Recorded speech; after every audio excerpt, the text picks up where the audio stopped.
I think it's time that you repot another plant with me. And today we're going to repot this Euphorbia, and it kind of looks like a cactus, but it's not a cactus. The biggest difference between cacti and Euphorbia is that cacti actually have spines, and Euphorbia does not. They don't have spines, they do have thorns. These guys are native to South Asia, so they are tropical plants. In fact, they're even known to grow well in places like Florida. And today we're going to be potting it up in our pond. But before we get to that, something that's really important to remember is to either use gloves or some kind of fabric that you can grab the Euphorbia with for multiple reasons. One, you don't want to get stabbed by thorns, and also Euphorbia can secrete sap that can really irritate skin. So it's always best to have some form of protection, and in this case, I'm going to use a towel. Well, might as well I just get right into it. I'm just going to wrap this around it like this so I can pull it tight.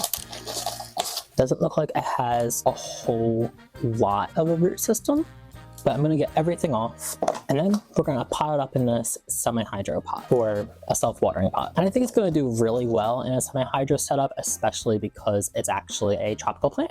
And typically tropical plants really love semi-hydro.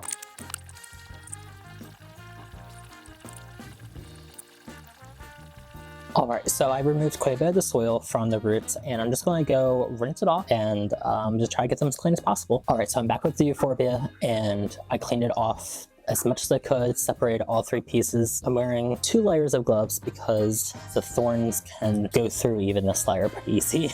I'm going to soak the roots in Physan 20 to sanitize it before putting it into pond. I'm going to go ahead and get this set up, so I'm gonna put the meter in there. Okay.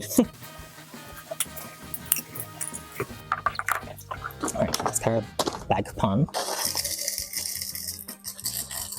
Now the bottom is covered, right? Gloves. Alright, they're pretty much at the same height. So I'm just gonna put them in just like this. Very cool, and they just touch the bottom.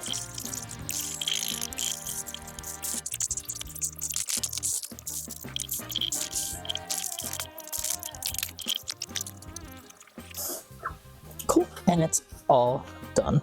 I love it. My favorite part about the small bag is that it completely fills one of these small pots. So if you get one of the smaller semi-hydro pots, like these guys, just look out for a part 2, and I will show what it looks like either when it starts to grow or just in a couple of weeks to show what it's done or has not done.